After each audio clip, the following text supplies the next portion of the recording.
cell phones finished. One more text. Wow, look at those people that made it or just started the whole class. That's awesome. Welcome. You made it to class 10. That's massive, I think. It's not finished yet. I'm not dead yet.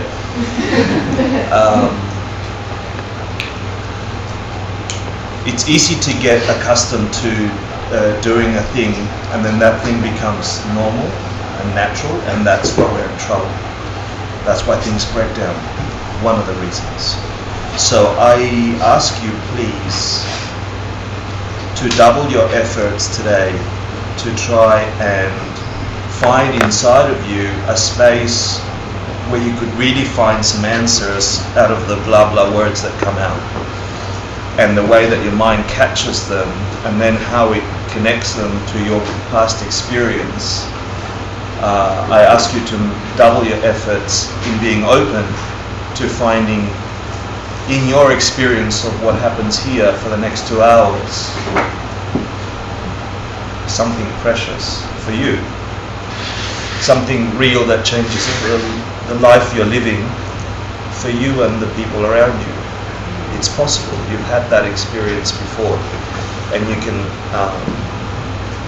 It's not a tension; it's a relaxation.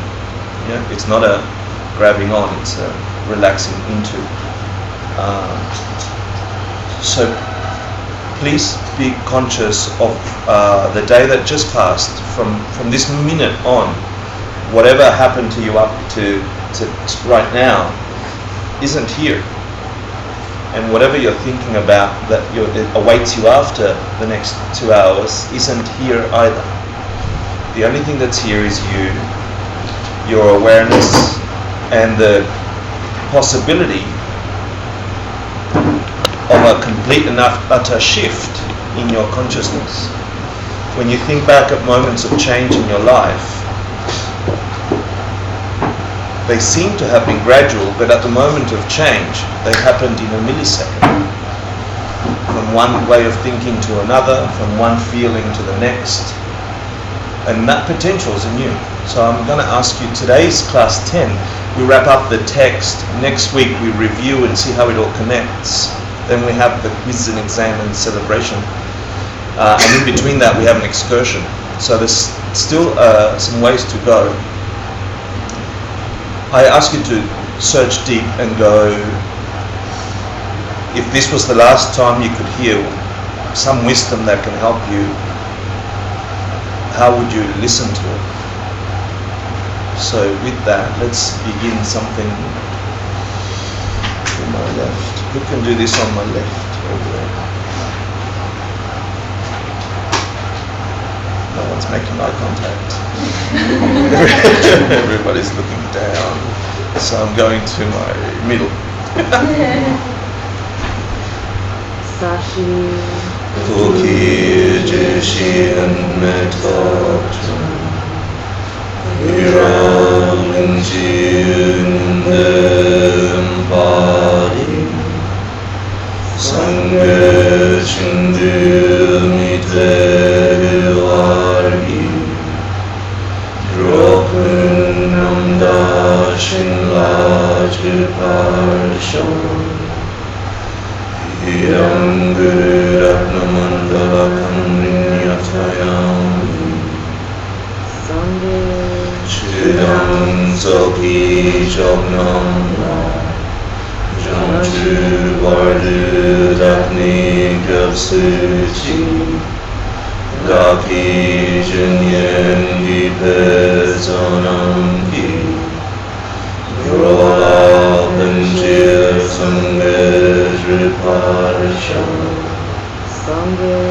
Chidam Soki Joknam Janchu Bardu Dakni Gasuchi Daki Jinyen Gipezonam Ki Rola Panjir Sangha Riparshan Dang Soki Choknan Long Janchu Bardu Dakni Gyatsuchi Daki Chenyen Gipe Sonam Ki Rola Panjir Sangye Tripasha.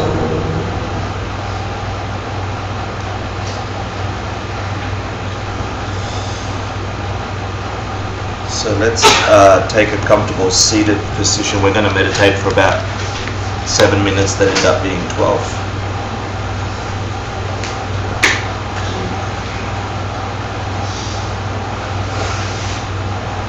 I invite you to let the sound of the air conditioner become the background noise or background sound that is incorporated in your meditation. So it's not separate.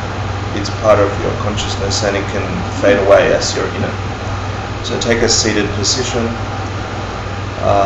Just take a few breaths to be present. Back straight. Chin parallel to the ground. Shoulders relaxed. Eyelids and forehead and lips relaxed. Tucking your tummy just a little bit, not forced. And then just imagine that something is pulling you like a string from the tip of your head upwards, and you're suspended there for the duration. Make a commitment not to move or shift your body. It will be there when you come back.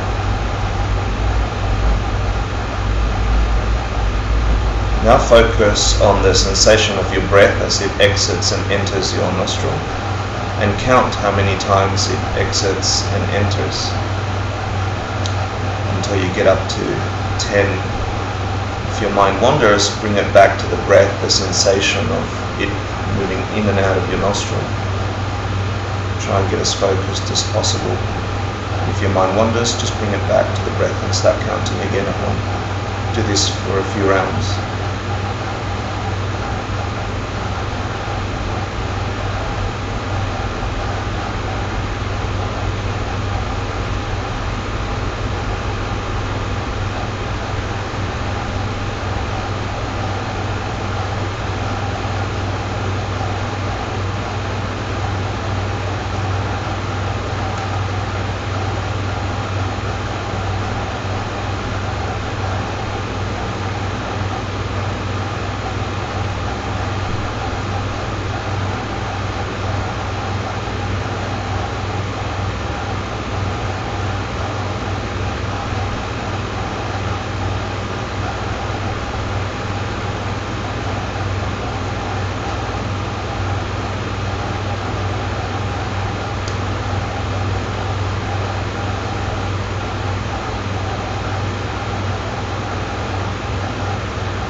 Now I'd like you to invoke the ideal of a perfect being, whether it's your Lama, your teacher, historical being. Ask them to come and guide you and help you, and as they come, sitting opposite you, knees to knees, facing you, imagine that with them, the world around you changes, and if it could change to the most perfect world, imagine what the ground you're on would be like, and the walls around you. That changes as your Lama, your teacher, this being comes and sits in front of you, and just for a moment feel their presence with you and observe the melting away of reality around you into a perfect place.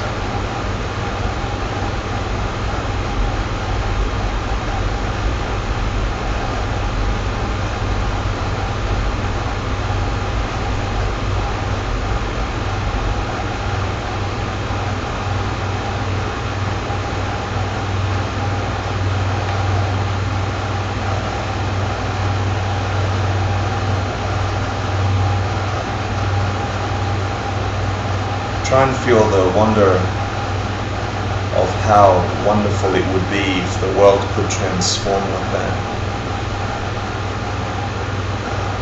And feel a relaxation that there's no more tension in a perfect world.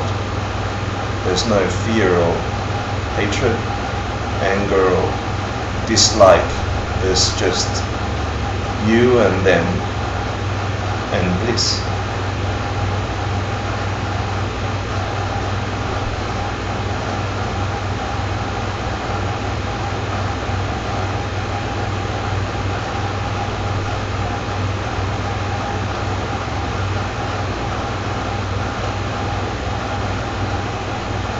Now think of a quality that they possess, that you admire, that you aspire to, and have a reverence for that quality.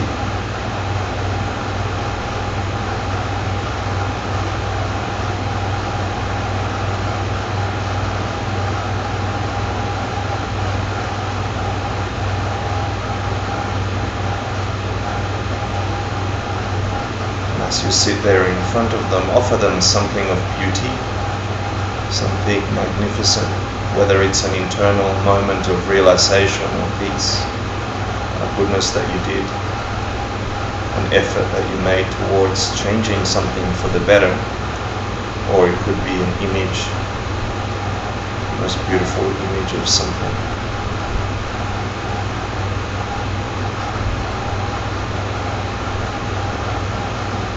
Watch them accept it, and enjoy it, and be filled with happiness for your effort.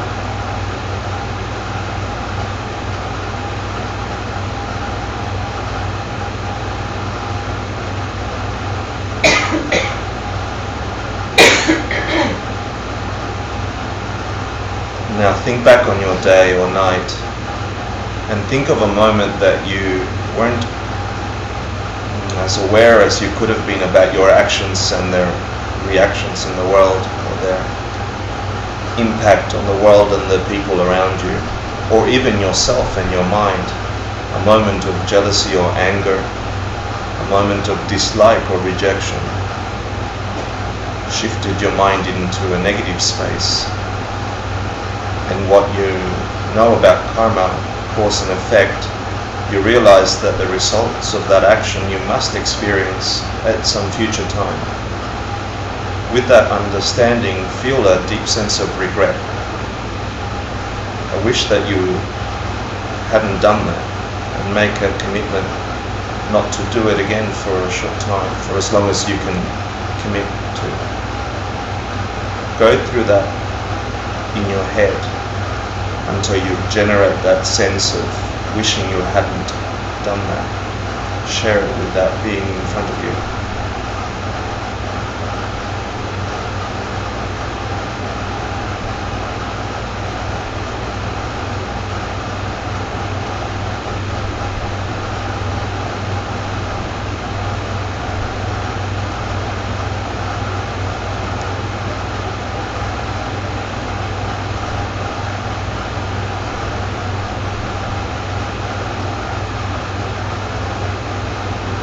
And then think of a make-up activity that you could do to counteract that.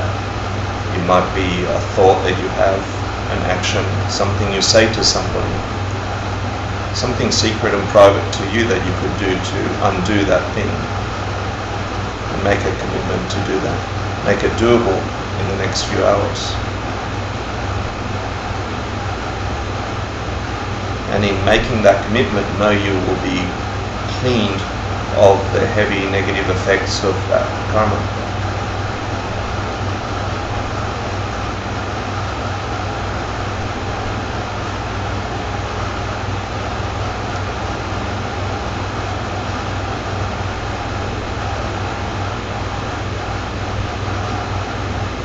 Now think of some virtue, some goodness, some action that you did in the world in the last 24 hours. Where your intention was to make good in the world, to help somebody get to where they wanted to make somebody feel loved, to give to somebody what they needed. to get some wisdom in your mind to try and understand how things work. Some good motivation to counteract the negative effects of this world and bring bliss into it. Think of a specific time where you did a goodness. Relive that moment and share it with that being in front of you, feeling a happiness, a lightness.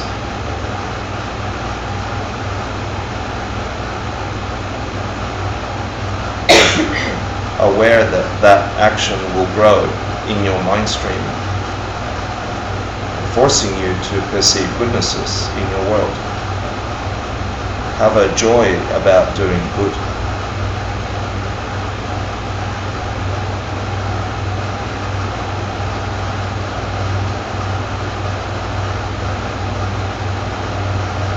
It's okay.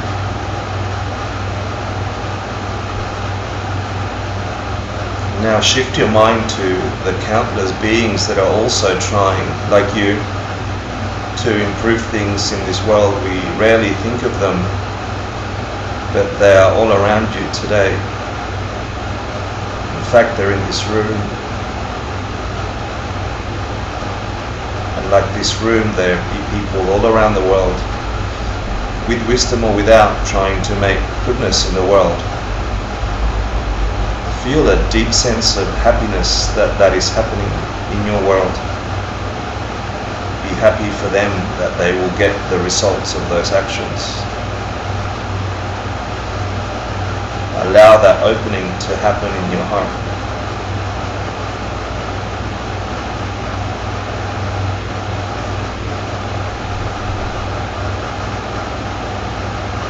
Be happy that others are doing good.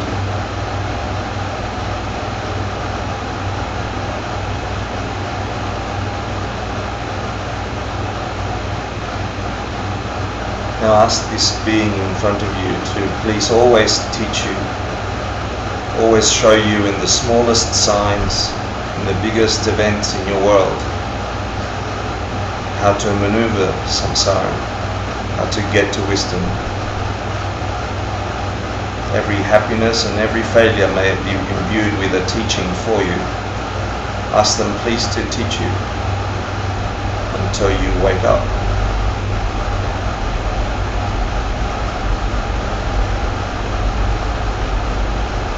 And then ask them always to stay until you reach that goal and beyond. And you see them excited to help you, committed to help you.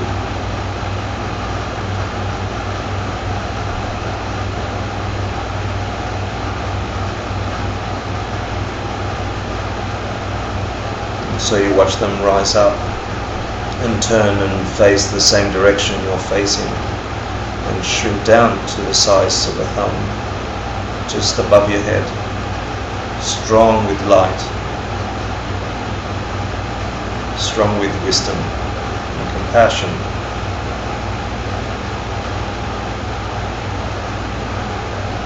Feel them there, in the crown of your head. Keep them until we finish the class. And once you're ready, please open your eyes.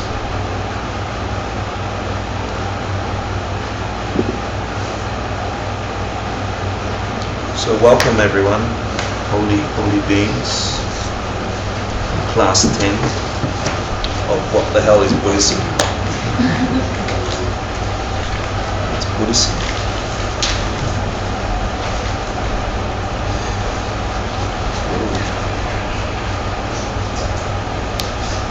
I'm not going to teach that. I'm going to make sure you can figure it out yourselves, okay? Just kidding. So this is what's Buddhism, and it's this thing called it's a text we're reading called we do this every class, so you've got to know the answer. The three principal paths, and in Tibetan it's known as the Lamtso Namsum. Excellent.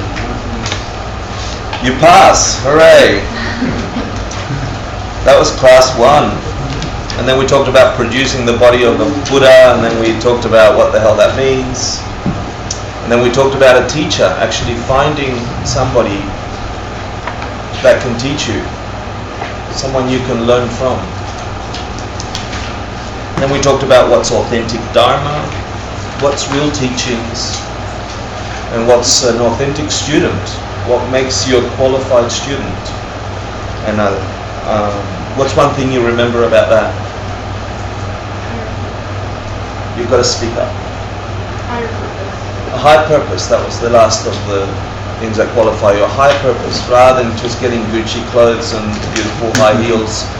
You know, you want to learn this stuff so you could do something bigger in the world than just feed yourselves and dress yourselves. Then we talked about stopping desire for this life, and then we talked about stopping desire for future lives, where we talked about karma. Do you remember that? The 4 principles of karma. And can someone shut the door please so the karma of the air conditioner stays in? Thank you. I try not to pause when I don't have to. So 4 principles of karma. Someone. It's certain. It expands. If you do it, you get it. If you don't do it, you don't get it. That's it. Not hard. Yeah. It's a simple concept. We see it around us all the time. We just call it karma. It's not good luck. It's not bad luck. Yeah. It's certain. It grows. Little seed, big tomato. No tomato seed, no tomato. Tomato seed, tomato. Yeah. And then we talked about, so that was, all that was to get us which of the 3 paths?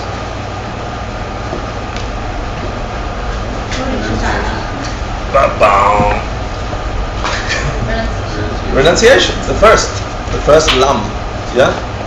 The first lam is like, I'm sick of it. And so by thinking about stopping desire for this life, stopping desire for future lives, you're just like, I'm done with it. The nominal silly desires of the Gucci dress and the high heel shoes and another joint and 7 ayahuascas and 24 scotches on the rocks, a better shirt, etc. Those things come and go. Come and go. Yeah, so once you get that, there's a deeper thing behind what's giving us pleasure. We can sustain ultimate sense of pleasure. And you figure out, I want to stop the suffering, the things ending, and I want to figure out how to do something bigger than that. And you think of others with that same motivation, and you get, thank you, bodhicitta. And we talked about the benefits of bodhicitta. There were 9 of them. Anyone give me 1 or 2? Good deeds produce wisdom or ambitions. Yeah, good. Good deeds produce wisdom. That's good. The one that I liked the most was number 9, which was that. Become a Buddha in one lifetime. Thank you. Everyone caught on to number 9. That was good. Thank you. It's like, yep, you can be a Buddha in one lifetime. Yeah, let's go for number 9. So what that means is that Tantra can work. Yeah, it means that this idea of the secret teachings of Buddhism, where things begin appearing to you, it's not like you go seek it. You can't go seek it. You won't find it under a rock. You won't find it with drugs and alcohol. Or you might. You know, but it won't come from those things. It will come from karma. It will come from, it will appear to you, to be forced upon you. Like this beautiful existence that you've got right now is forced on you. Why aren't you in India with snot hanging out your nose? Why aren't you with leprosy? Why aren't you in the myriads of possibilities a human can be? Why are you here all smelling nice in a hot summer day? With beautiful hair, lovely cheeks, lovely flowers. You've been our teacher for a lifetime. Thank you. That's right, that's the reason. No, it's not the reason. It's your karma. Yet something made you be this. I don't know why I got there. So, you can become a Buddha in one lifetime means that an experience will be forced upon you, like this experience, this nominal experience you've got now is forced upon you. Why were you born here? Or why did you migrate here? You know, I was born in Shipville, South America, Argentina. I had snotty kids down the road, tin roofs. Why did I end up here? I didn't do anything as a kid different to the other kids. You know, was it my dad and my mum? Why did I get those mums and dads and not the shitty ones down the corner? You know? And out of everybody that came out of Argentina in the late 70s,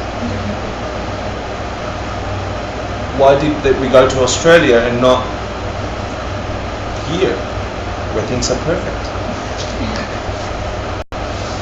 Doesn't it have to do with the teacher always begged to stay with you? Isn't it a give and take of the two karmas? Or is it just your karma? Where does the teacher come from? We're going to get advanced. We don't want to get advanced. Okay, we're still class 1. Karma. Huh? Isn't it all karma? It's your karma. It's just your karma. Yeah. Am I your teacher? Am I your teacher coming from here? We talked about this last week. Am I your teacher sitting here, Hector the teacher? I have wisdom. I have wisdom. The wisdom goes to you now. You get wisdom. You know? Sometimes you get it, sometimes you don't. Leave it on the train. Leave it on the train. Leave it on the train. But seriously, think about it. Why does it land and not land? Suppose I had it. I had wisdom in my pocket, in your hearts. I have a hard time reconciling that it's all my fault that I'm here.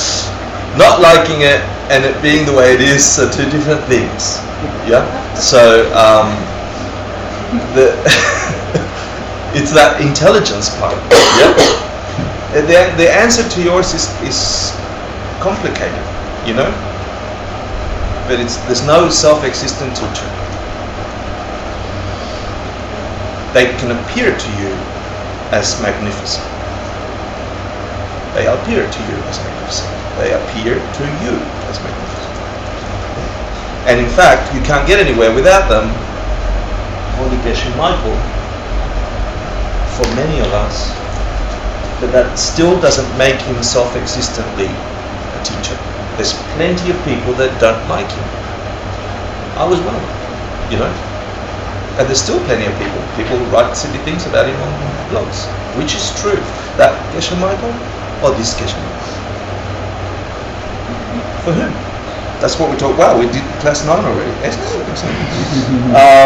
So I'm not going to do that.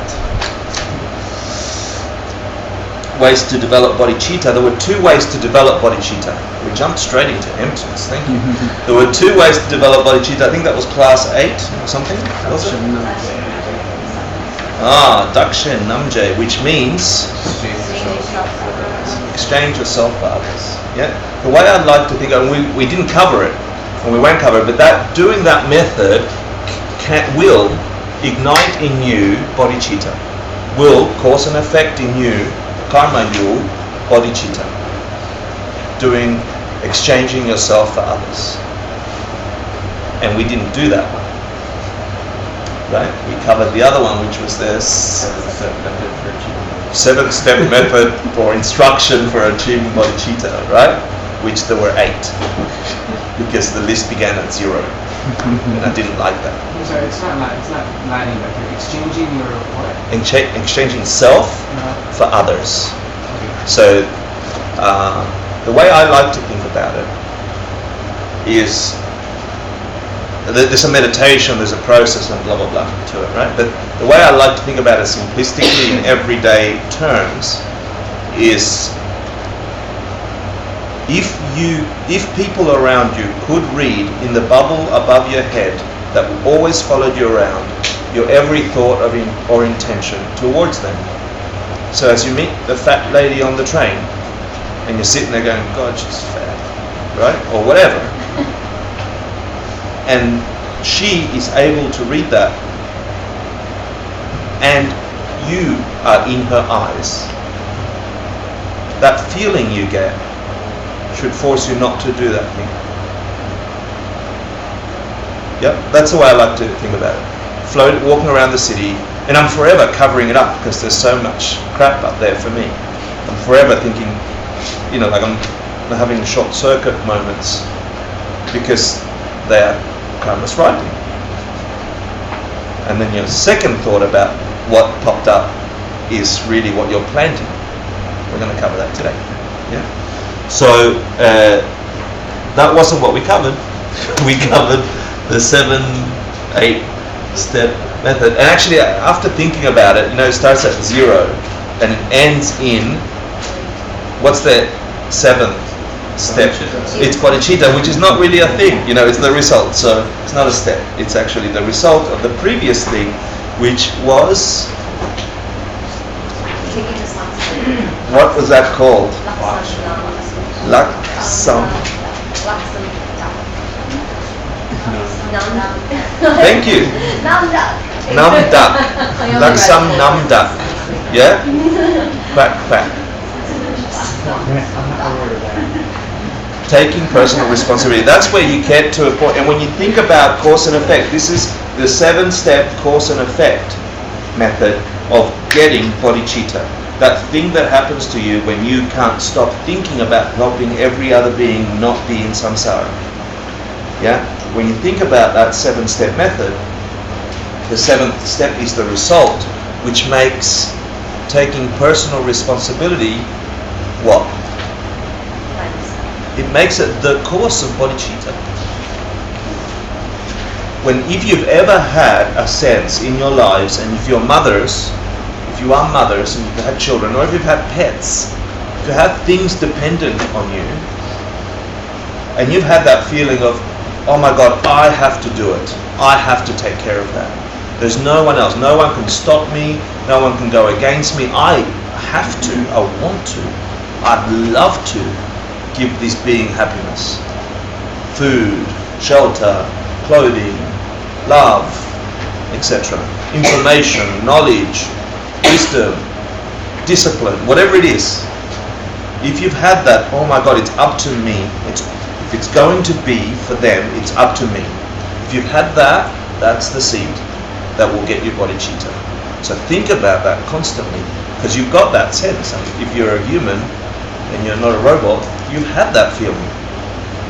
Then you flip it and you think about the beings around you that do that for you.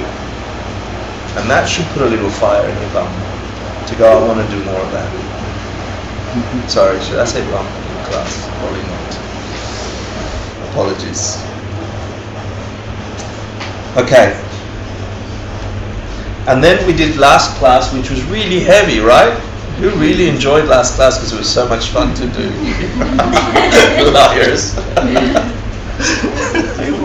Yeah. You're going to need the stuff that we did last class. But what did we talk about last class? Yeah? The third part, the third lam, right? Correct view. Correct view of emptiness. Right? Correct view of emptiness. What's the right way to think of this thing called emptiness? We're covering all these ideas. Is that hot or is it just me? It's not doing anything, is it? Turn it down. I don't think so. I think you should turn it up. But turn the number Turn the down. number down. Oh. Yeah. Down to make It it felt go like up. it was Yeah. screen. Turn it down to make it go up. It Thanks. might just need filters. Thank you. So we talked about what's emptiness, and then we talked about. So this third of the paths is the key to liberation, because if you know.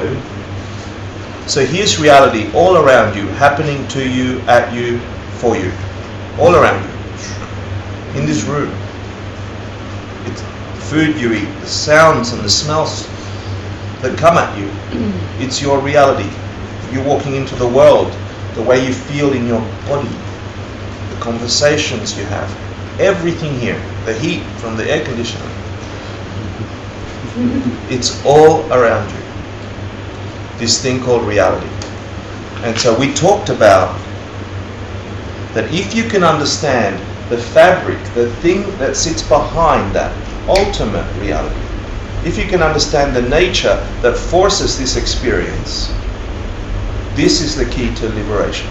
This is the key to not being in the suffering circumstances that we talked about that produced us to even want to begin thinking about these things in the first place. That renunciation. The whole idea that what we do keeps breaking down, no amount of getting more of that thing will keep us happy. In fact, we want more and faster and faster and nicer and better and faster. We're never satisfied. So understanding the thing that sits behind that somehow is the key to nirvana or Buddhahood, depending on your motivation. So what the hell is that? Now that's Buddhism. If you can figure that out, that's Buddhism. So Buddhism is the explanation of how reality appears to people and the method for transforming it from crappy existence to incredible existence. Again, look at you. You're magnificent, beautiful humans on the most beautiful part of the world, the first world. Look, the first world. This is it. This is the pinnacle of happiness. You've got it right here. Why aren't we happy? You know, there's something not right with it. So figuring it out will liberate us from that feeling, from that sensation, that cyclical experience. And don't think it's just this one lifetime. We're still on class 9, okay.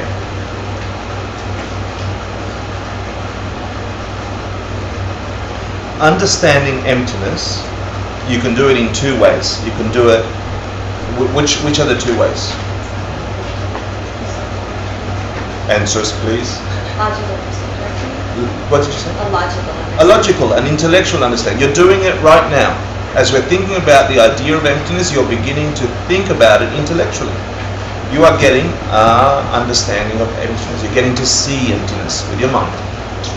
That's one way of looking at it, of seeing it, of experiencing this idea that sits behind the fabric, the key to liberation, through your mind, cognitively, thinking about it. Like you learn the times table, like you learn the alphabet, same. And the other way, the one that actually gets you out of kilkor, which is the cycle of samsara, is direct perception. And again, you know what this feels like if you've had the idea of what an ice cream could taste like and then tasted your first ice cream. You know the difference between a cognitive, intellectual understanding of things and an experiential. Now, if you had to be really, really honest, who in the room has felt that they've been in love, that actually loved another person? It doesn't have to be romantic love, just loved somebody. Even if for an instant you felt love, yeah? Now, until that point, if somebody had explained to you, oh, love will be all these things, you could have formed an idea of what that is, but it would never match that sensation that you've had in front of that person. Ever. It could never match it. It's that difference on steroids, because you're talking about the ultimate nature of everything. So it's that difference between understanding it intellectually, and you can get it here. And then you have to do something to it until you can get it directly. And when you get it directly, this world hops for you. And we'll talk about that later. So to do that, Buddhists do this thing where they go, here's reality, I know there's something odd about it, let's go and investigate it little bit by little bit. You know, there was the two types of reality. What were they? Deceptive reality, which is fake reality, which is things don't They're not the way they appear. They lie to you. And then ultimate reality, right? Emptiness. So they say, let's go look and investigate in millisecond to millisecond, what the hell is this thing, and peel it, this experience of reality. And you can choose any object. You can choose the room, the wall, the floor, your mum, your sister, yourself, your hair, your relationships, your thoughts. You pick anything. That's the good thing about it. It's your reality. It's all around you. You choose which aspect of reality to peel away, to try and investigate. And that's when we started talking about the 4 schools of Buddhism. That's why we started talking about it, because there are groups of thinkers trying to interpret the Buddhist teaching to say, what the hell does it mean? This ultimate reality, this relative reality. And so they had different explanations, and I wanted you to get those explanations so you see where you are at. And then where you want to be. Because you will get all 4 of them intellectually. You have, I hope, so far. So I made a little table for you today. See, there it is. That was a joke, right? Because it wasn't really the table I was meaning. I did, I know, it was very naughty. Very naughty. So that, and these were called the 2 truths, right? The 2 realities. One's ultimate, one's relative. And they're called truths for a reason. Why? No, they're not true as in true or false. They're not true because the first one is fake. Sorry? That's the other meaning of truth. Reality, excellent. Reality, existence. The reason they call it truth, and they do it in Tibetan and they do it in Sanskrit, is to short circuit your brain into going, shit, something's wrong, alarm bells, false can't be true, true can't be, and so you're going constantly into figuring out. In cognitive psychology, they call it DP, which is the process that this thing called the reticular activating system does, where it's trying to perceive reality. It places consciousness not on everything that's coming at us, but on the things that are dippy. It's the process that the reticular activating system goes through to identify what to pay attention to in your world and what not to pay attention to in your world. Anything that's dippy, which is anything that's dangerous for you, important, because it's going to get you out of samsara, pleasurable, and not in the sexual way, but in like blissful way, or interesting, anything that's dippy, dangerous, pleasurable, dippy, dangerous, important, pleasurable, interesting, will jump in the foreground of your mind until you figure it out. That's what makes you pay attention to me, or that. It's whatever your mind is finding dippy that your consciousness goes to. Tibetans knew this. Indians knew this 2,000 years ago. So they're choosing the word truth to describe a lie. So you go, what the? Because it's dippy, right? So the 2 truths are just a synonym for reality, the 2 realities. And everything in this universe that you experience has both realities. Right? Doesn't everyone have their right to their own truth? Do they all have the right to their own truths? I'm trying to see what you mean by that. I think the right to your own truth is the deceptive truth. Because you can see something however you want to see something, but it doesn't mean somebody else wants to see it the same way as you. That's what I mean. That's what you mean? Thank you. Everyone has their deceptive truth. Is that what you mean? If that's what you mean. Everyone has a deceptive, in fact, because everybody thinks they've got the right to their own truth is the reason we have wars. Because they think that truth, which is a lie because it's deceptive, is truth. That's the problem. We think, so let's go back to your teacher example. We think the teacher possesses knowledge and wisdom. We think that. So we behave towards the teacher totally dependent that they're going to give us what we need because it comes from them. That is ignorance. Not knowing the ultimate truth of the teacher, which is that they are blank, that any goodness you perceive from the teacher could only ever have come from a goodness that you have done towards others to teach them, to help them, to educate them. It's the only way words can have wisdom. Not knowing that ultimate nature, the blankness of the teacher, is getting you into the relative truth, thinking that that relative truth is real, is true. Sometimes my deceptive reality makes me feel like an egomaniac.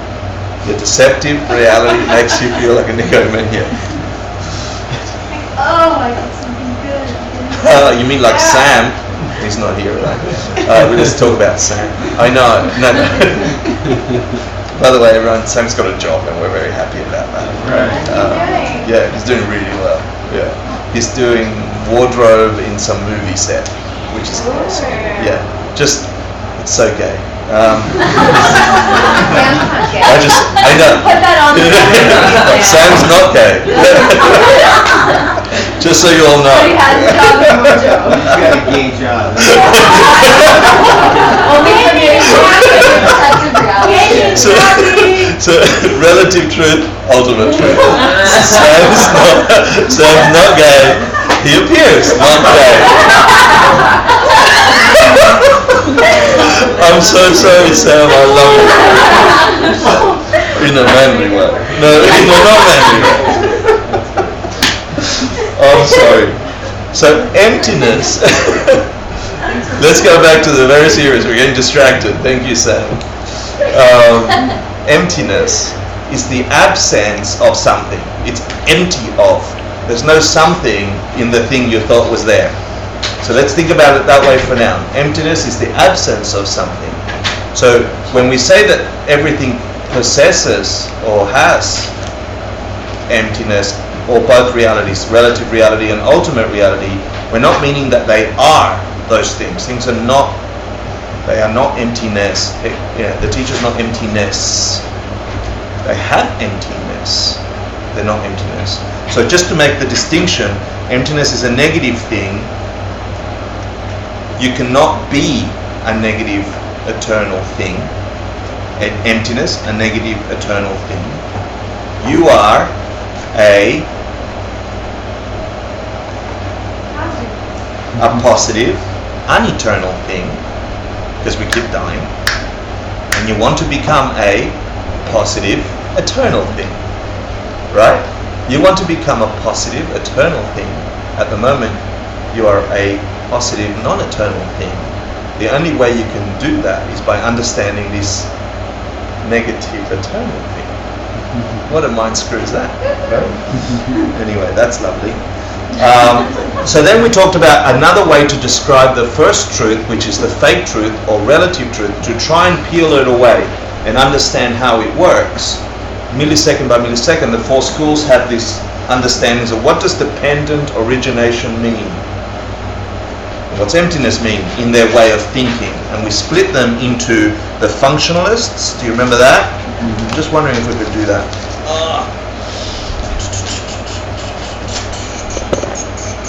Yeah. Thank you. My legs sort of fallen asleep, so I'm slow to get up at the moment. Otherwise, I'm going to look very silly, right? So let's look at the karma of getting up. Woohoo!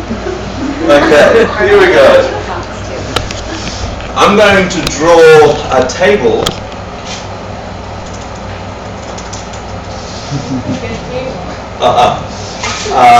And I'm going to just put abbreviations. So get your books out, and you're going to have to write the words. I'm just going to write abbreviations because I can't spell. Okay? And this should help you figure out.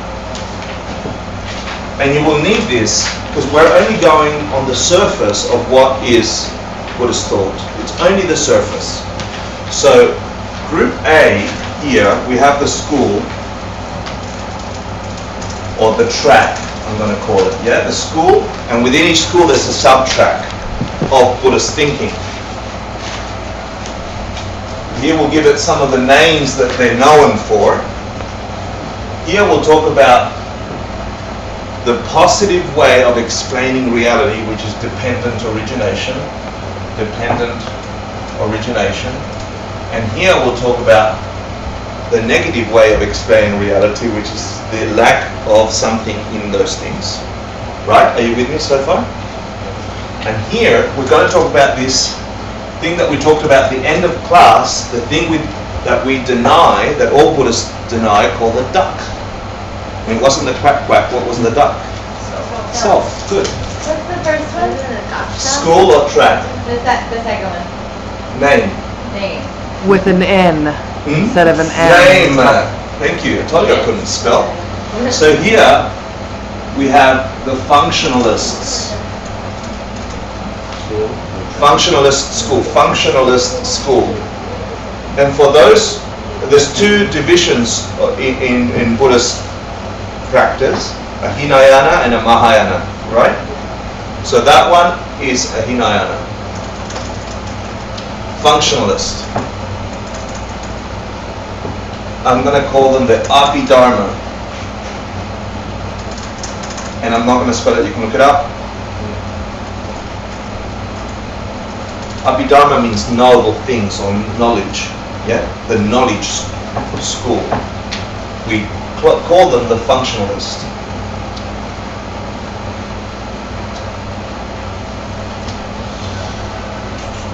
Another functionalist group, which is a Hinayana school, so this is school 1, this is school 2, is the logic school. We're going to call them logic school.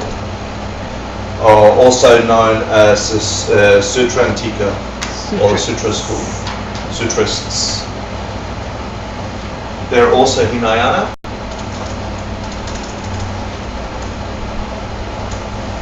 They're functionalists. They're group A.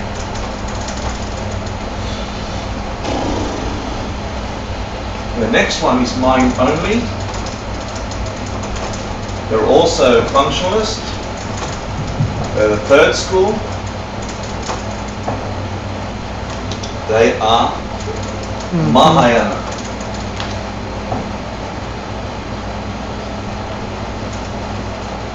Then the fourth school, fourth A, I'm going to call it, independent school. Or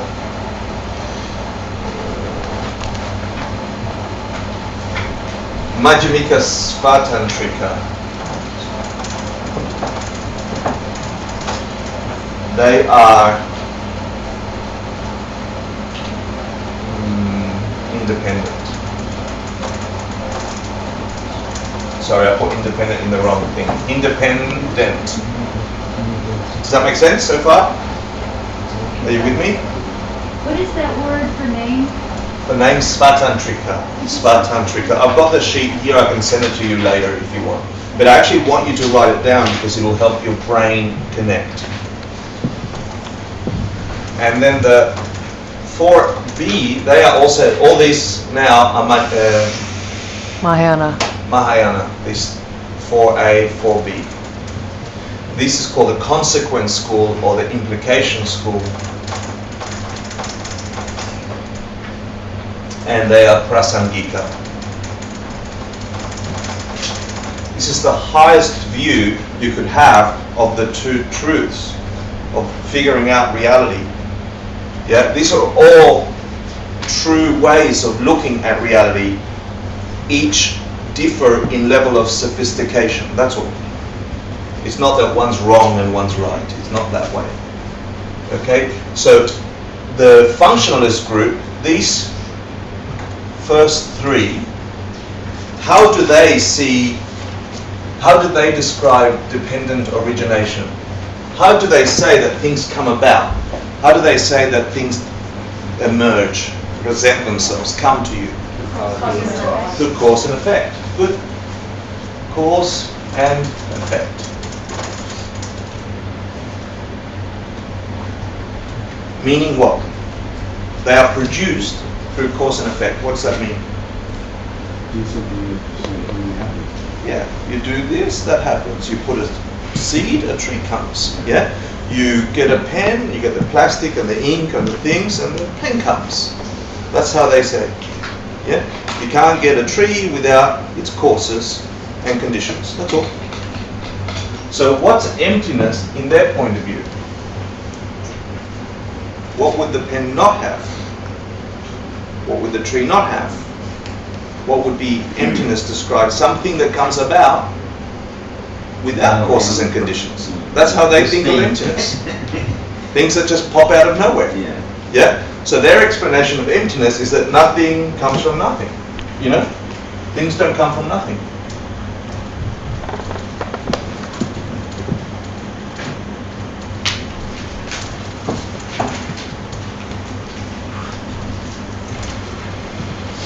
But so, we think that in the West. That's what science is all about. That's what we're trying to investigate. Peeling away every layer of things until we find out what's behind them. And we're still going. We're getting to subatomic particles and sub-subatomic particles. And we'll keep going. There's no end. We say nothing can just pop out of nowhere. Except the Big Bang. Yeah, except the Big Bang. Yeah. That was there on purpose to confuse you. So, what do the independents, the Madhyamika Svatantrikas think that or dependent origination means? What does it mean? How do things come? Depend on their parts. Things come in dependence on their parts. You can't have a pen unless you have the top of a pen and the bottom of a pen. It is a more subtle explanation than the previous one, plus it's more inclusive. Why? It includes space.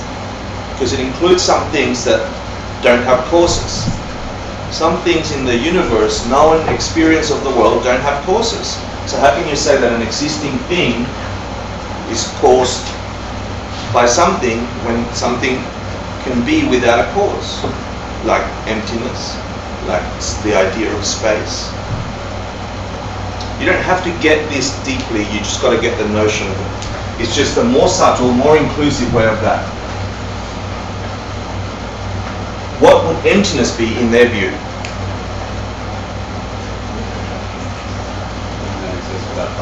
Yeah, if a thing doesn't have parts, it can't exist. That's it. Good. No brain surgery. Yeah.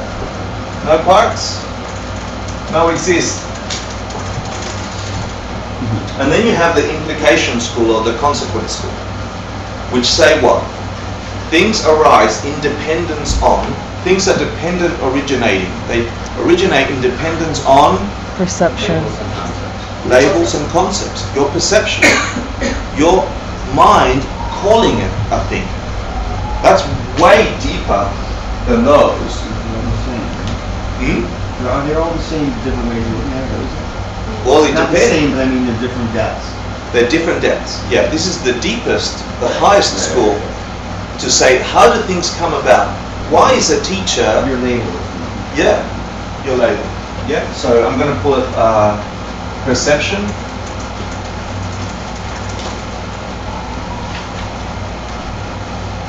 What does it mean? What does emptiness mean here? Nothing exists without it. Nothing can exist outside your perception. That's all. It just means that anything that you perceive exists. And if you don't perceive it, it doesn't exist for you, for your consciousness, for your reality. And we, as humans, share a group of perceptions, and that's why we're called humans. And animals and insects share a group, that's why they're called animals. Because they're forced. Because this is not a choice. The perception is forced upon you. It's not a choice. Animals are forced to have a certain experience of this thing we're trying to identify, this reality. Humans are forced to have a certain experience. Subgroups of human, like us, are forced to have an experience where you get up in the morning and you've got running water and you can drink it. You can choose clean clothes and put them on your body. Toilet paper to wipe. You don't have to squat over a hole. We're forced. We're born here. We have no choice. No amount of wishing that in South America or in Asia or wherever is going to get you toilet paper.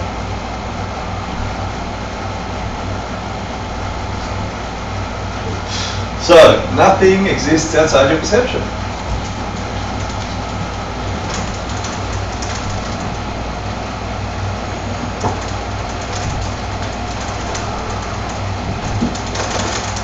POV is short for the point of view, but it means perception. I want you to think of this. This is important because we sit somewhere. This is not just head stuff, okay? How do you get happy? What do you do in your search for happiness? Which of these things do you think you're doing?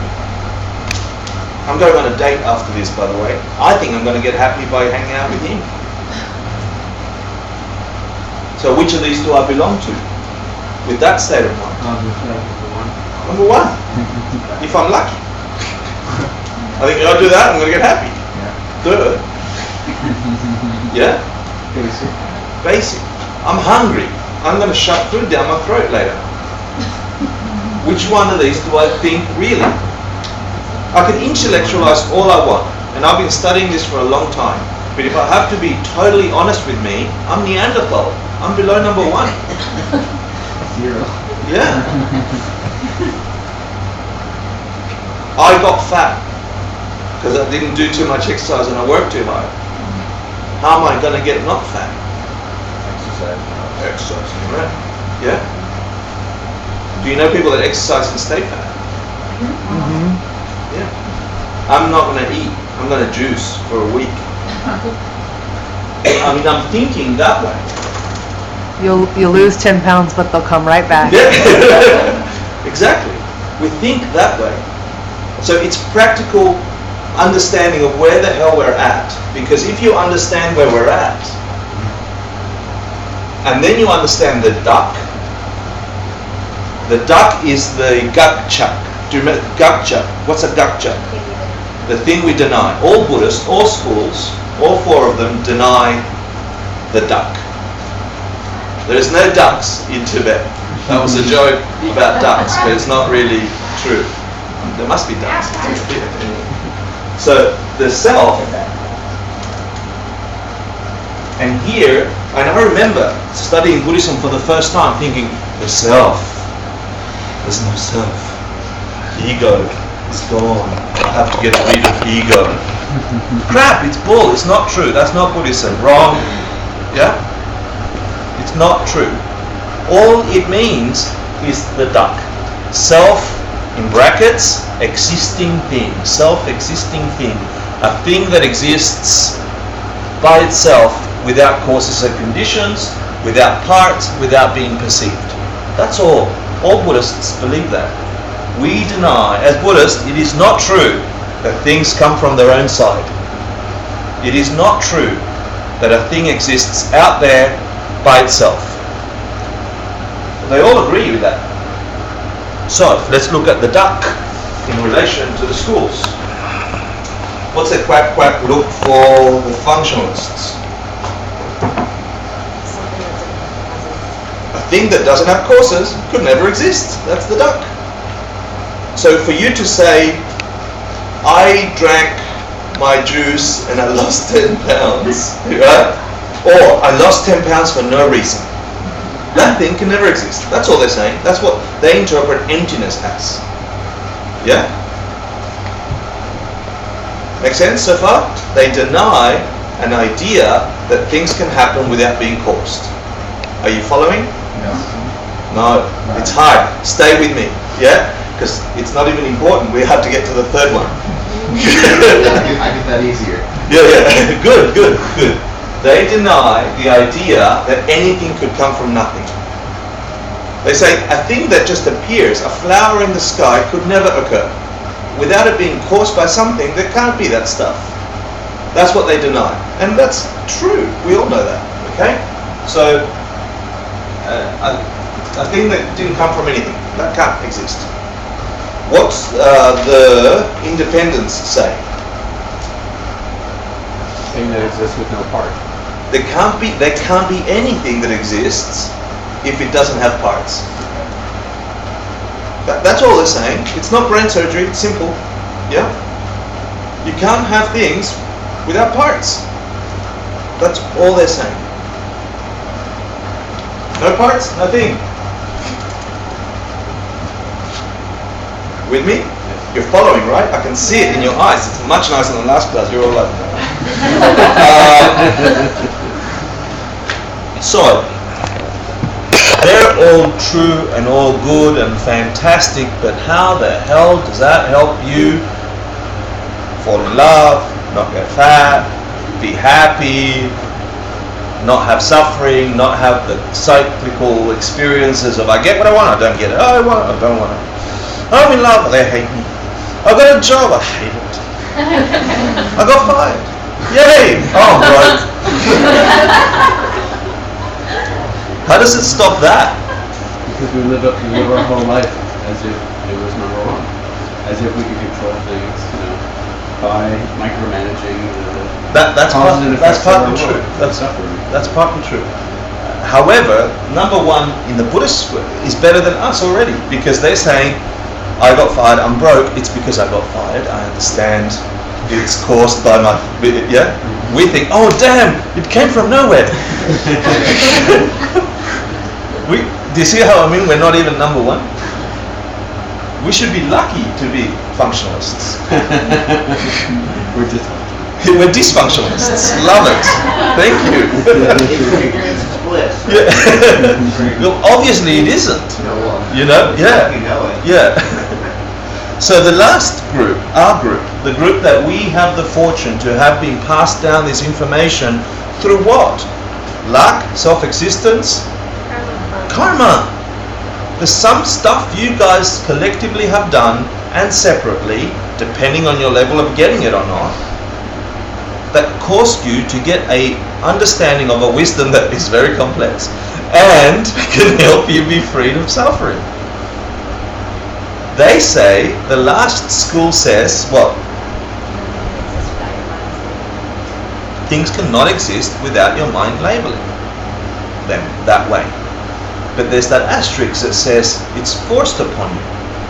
It's not a choice. When you look at this, you see a pen. When you see me, you see a human. Yeah? When you see this and drink it,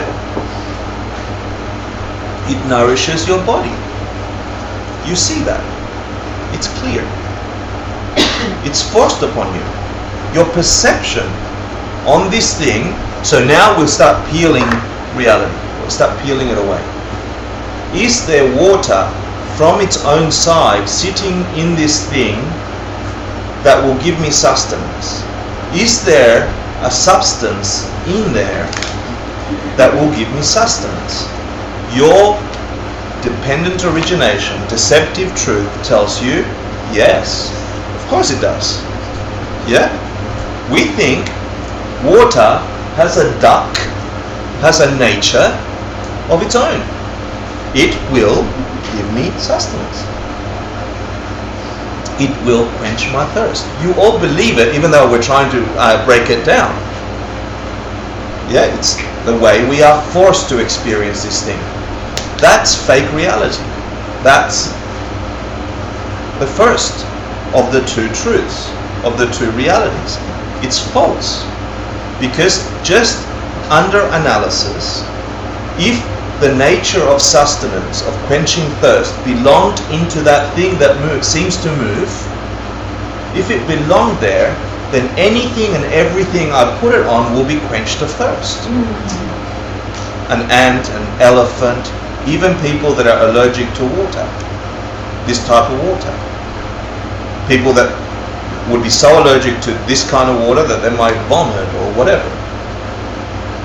If the nature of water was to give quenching of thirst and goodness and sustenance, then everything that touched it must have that. It doesn't come from the water. It's simple. It's so simple we miss it. And this is the thing that, one of the things that made me stay and put up with this overly heavy explanation of reality, because it made sense. For the first time in my life, something so simple that we miss it. If the goodness came from this, everything that touched this would find goodness. that it's not true. You put too much water on a little ant and it drowns to death. There's no sustenance in it for the ant. Same with you. You drank 10 gallons of that. Perfect. But we think of it, we are forced to think of it. And knowing that, it's so simple, my God, it's so simple. No one teaches us that, no one shows us that, and yet when we see it, we quickly jump back into the stupid thinking. There is no nature of its own in this thing, but we must see it that way because of I bring another entity here and I give it that, and it will have a different response, completely different sometimes. So, dependent origination means I am forced to perceive that thing as sustenance. That's all. The question then comes, how the hell did I get forced to do it? The reality is if you don't drink water, you're going to die. I mean, there are certain things that you can't just say, okay, I'm perceiving it to be that way, therefore I'm going to walk away from it. Does fake reality function? Perfectly. Sometimes I love the answer. Good. Things, just because they are imbued forced upon us by our perception does not mean they're not true. So if I ask you, this is beautiful that you go there. Thank you for the question. Okay. A, there are some people that can go without drinking water for weeks and not have the same reaction you'll have, right? They've trained themselves that way. So does it come from not drinking water? I don't know. So here's the question. Does the duck exist? Does the self exist? Just think of that example. If I don't drink water, I'm going to... Does the self exist? Does the nature of water quenching thirst exist? So then let's say you ran a marathon and you have your first You have to answer me the question. Does the duck, does the self nature of water exist? No. What's this then? Well, why do you Your feel so good perception. then when you That's drink right. Why is it drink? Only It exists you get it away.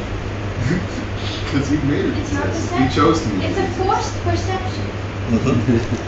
Does that mean it doesn't exist? No, it doesn't exist. Because what am I drinking? It's perception. I'm drinking water. You perceived it as water. You're perceiving it too. So does it function as water? Yeah. Yeah. So just because it's forced upon us by our perception does not mean it does not exist. This is one of the classic falling off the cliffs when you start seeing emptiness. You get two extremes. Things being self-existent or things not existing at all. Oh shit, it's not water then. Yeah? It's wet though, huh? Yeah. Well, even the wetness is just something forced upon you by our perceptions. That's why the bottom one is infinitely more. It doesn't mean that you shouldn't drink water. Could the water just be part of a part that we're all a part of? Well, then you jump up a school. Then you jump up a school. The fact that you are forced to perceive whatever your existence is as whatever it is the understanding of dependent origination. There is, let's use the pen example for those of you that are familiar. You know, you grab this and it's a functioning thing. It works as a pen, it does things. You bring a dog in here or an animal and it can't perceive it that way. It's the same shape, it's the same thing. It's the same fake reality forced upon them differently, forced upon you differently. It's the same thing. It sits in this fabric of reality. Why cannot you grab a dog's paw and show them? Maybe you do it 1,000 times. Draw me a circle. Draw me a circle. Why can't they catch it? Why can't their consciousness grab what is so simple to you? It's the same thing. But it's not. So it functions as a different thing. And can one thing be two things? Can it? Not for you. For you, it's just one thing. What if you, like, every time you pick up that pen, you thought to yourself, this is a pen to me, but not to everything? That's right. So at the moment that you're thinking it's a pen to me, you can't be thinking that it's not to everybody else. Yeah. Whenever you sit in that it's not to everybody else, you can't be thinking it's a pen to me. Yeah, in fact, they're milliseconds. Right. But we can do that. In fact, we can then bend time, and we'll get to that when we talk to Tantra. Yeah? Or but when they talk to you. Does that mean like all your likes and dislikes, like your reaction towards it also is like basically non-existent as well? Because like what if I really like water? I'm glad you said non-existent, because that's not correct. That's not what I said. Okay? Or empty. Excellent. Empty means they're empty of having a nature of their own. That's all. They're empty of having a self-nature. There is no water that has a sustenance, filling nature. There can never be that water. If there was, then every water must do that to everything. In fact, if that were the case, water could never change, could never be mixed with anything. Yeah, I want to answer your question though. What was your question? No, that it. I hear what you're saying. Like it's still water, even though the like effects. It functions as water. So does that mean that if I like water, like my likes and dislikes, does that mean that those are also? Absolutely, they are ripening. So here is water. Let's see around the room. If you're forced to drink 10 glasses of water, do you think it's good for you? Put up your hands. We've got 3, 4. If you're forced to drink 3 glasses of water a day, is that good for you? Put up your hands. We've got a few more. If you get forced not to drink any water at all, is that good for you? Put up your hands. She's like, So just the idea that you have different ideas about what's right for you, where do they come from? Yeah? Do you see? Yeah. That's forced upon you as well. Yeah? So yeah, you're basically what you like and what you don't like, that's all. Likes and dislikes are also forced upon you on the instance. Yep. There's a reality of biology too. So, Yep. I mean, aside from Your reality. our reality, there's certain biological functions that Correct. require certain Yep. temperatures, certain... Yep, absolutely. Absolutely. That is true. In this experience of a world that is human, from a human perspective, yeah, there are certain biological functions that function. They function. It does not mean that things don't function. As soon as you see them not functioning, then you've fallen off a cliff. Yeah? They must function. This is hard to get, people. Yeah? Because it's a brand new way of thinking about the world that we've never heard before in the West. We barely taught cause and effect. And we're very ingrained in it, and we've done it really well. So are humans on this planet the only thing existing in the universe? You know, there's animals and there's a whole bunch of other things, insects. I've got half an hour to start class. No, it's good, because the class is not hard. So we've been covering it already. Who's bought the book? I didn't bring it, damn it. Can I have the book? Actually, let's have a break. Let's have a 5-minute break. Thank you so much for staying on track here, because then we're going to wrap it up so nicely that you're going to get enlightened in one lifetime. Yeah. Hooray! I'm very encouraged by today's class. Thank you. Are you running away? Enjoy. Join on a view, and I can hear the week after. Or whatever. Sorry, where are you going?